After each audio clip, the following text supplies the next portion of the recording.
शून्य से जीवन तक, पृथ्वी की महागाथा। कल्पना कीजिए एक ऐसे समय की जब न समय था, न स्थान और न ही हमारा घर। करीब 4.5 अरब साल पहले ब्रह्मांड में सिर्फ धूल और गैसों का एक विशाल बादल था।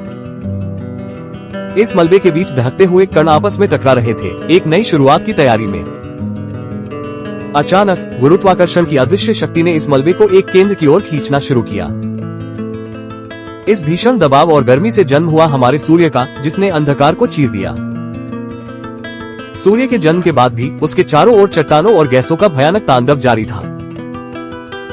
इसी अराजकता के बीच छोटे छोटे पत्थर आपस में टकराकर बड़े पिंड बनने लगे। धीरे धीरे एक विशाल दहकते हुए गोले ने आकार लिया, जिसे हम आज पृथ्वी कहते हैं। शुरुआती पृथ्वी एक नरक जैसी थी, जहां हर तरफ पिघला हुआ लावा बह रहा था। आसमान से आग बरस रही थी और वातावरण में केवल जहरीली गैसों का राज था।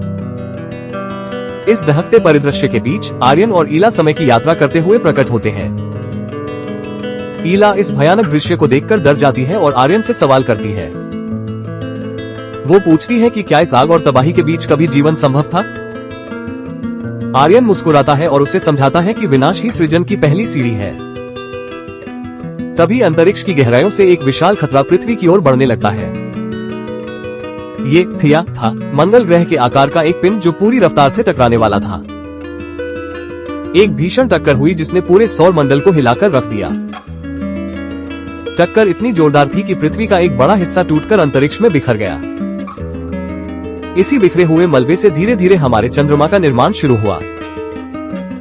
इस महाटक्कर ने पृथ्वी को एक नया झुकाव दिया, जिससे ऋतुओं का चक्र शुरू हुआ। लाखों साल बीते और पृथ्वी की सतह धीरे धीरे ठंडी होने लगी। ऊपर आसमान में जहरीली गैसों ने एक घने और भारी वायुमंडल का निर्माण किया।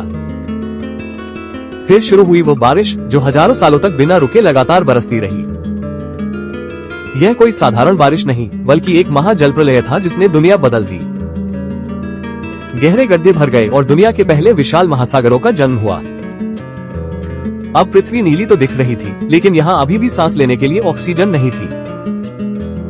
आर्यन ईला को समुद्र की गहराइयों में ले जाता है, जहाँ सन्नाटा और अंधेरा था। नीचे उन्हें ज्वालामुखी के गर्म झरने दिखे, जहाँ से खनिज युक्त पानी निकल रहा था। इन गर्म झरनों के पास छोटे छोटे बुलबुलों में जीवन की पहली चिंगारी सुलगी। सबसे पहले एक कोशिकीय जीव आए, जिन्हें हम प्रोकैरियोट्स के नाम से जानते हैं।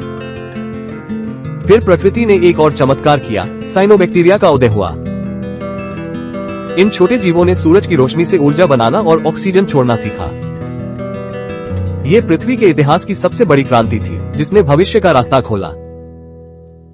धीरे धीरे वायुमंडल में ऑक्सीजन की मात्रा बढ़ी और ओजोन परत का निर्माण हुआ। अब जीवन समुद्र की गहराइयों को छोड़कर सतह की ओर बढ़ने के लिए तैयार था। करोड़ों साल बीते और समुद्र में अजीबोगरीब मछलियों का विकास शुरू हुआ। कुछ मछलियों के पंख धीरे धीरे मजबूत होने लगे, जो उन्हें सहारा दे रहे थे। एक ऐतिहासिक पल आया जब पहले उभयचर जीव ने पानी छोड़कर जमीन पर कदम रखा। जमीन पर कदम रखते ही जीवन ने नए और चुनौतीपूर्ण रास्तों को अपनाना शुरू किया। लेकिन प्रकृति का रास्ता आसान नहीं था। अचानक मौसम में भयानक बदलाव आया। एक विशाल हिमयुग की शुरुआत हुई, जिसने पूरी पृथ्वी को सफेद चादर से ढक दिया। बर्फ की मोटी परतों के नीचे जीवन लगभग समाप्त होने की कगार पर पहुंच गया था। परंतु जो जीव इस कड़ाके की ठंड में जीवित बचे, उन्होंने खुद को ढाल लिया। जब बर्फ पिघली तो एक नए और शक्तिशाली युग का उदय हुआ, डायनासोर का युग। अब धरती पर विशालकाय जीव और गगनचुंबी पेड़ों का साम्राज्य स्थापित हो गया था। ये साम्राज्य करोड़ों साल तक चला, जहां शक्ति ही जीवन का एकमात्र नियम था।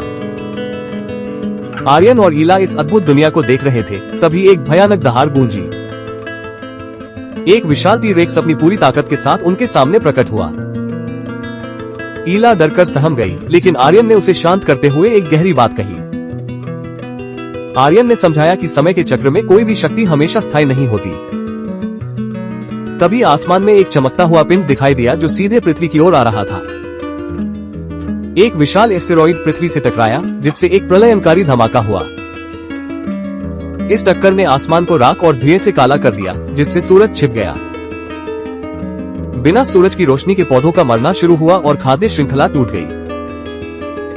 पहले शाकाहारी जीव भूख से मरे और फिर उनके पीछे मांसाहारी डायनासोर खत्म हो गए। लेकिन इस तबाही के बीच कुछ छोटे बालों वाले स्तनधारी जीव बच गए थे।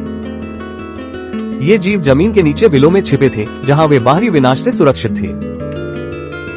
डायनासोर के साम्राज्य के अंत के बाद इन छोटे जीवों के लिए पूरी दुनिया खुल गई। लाखों सालों के विकास के साथ ये जीव बड़े हुए और अधिक बुद्धिमान होने लगे।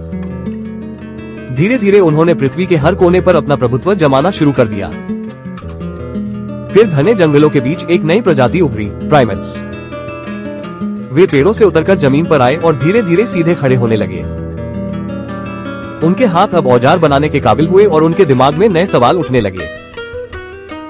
यहीं से उदय हुआ होमो सेपियंस का, जिन्होंने दुनिया को देखने का नजरिया बदल दिया। अब आर्यन ईला को आधुनिक शहरों की भीड़ और गगनचुंबी इमारतों के बीच ले आता है। ईला महसूस करती है कि हम इस विशाल समय चक्र का एक बहुत छोटा सा हिस्सा है। तभी आर्यन उसे चेतावनी देता है कि पृथ्वी आज फिर एक गंभीर संकट में है। इंसानों द्वारा फैलाया गया प्रदूषण इस नीले ग्रह की सांसों को रोक रहा है। कैमरा पृथ्वी से दूर जाता है। यह नीला मोती अंतरिक्ष के अंधेरे में कितना अकेला और नाजुक है।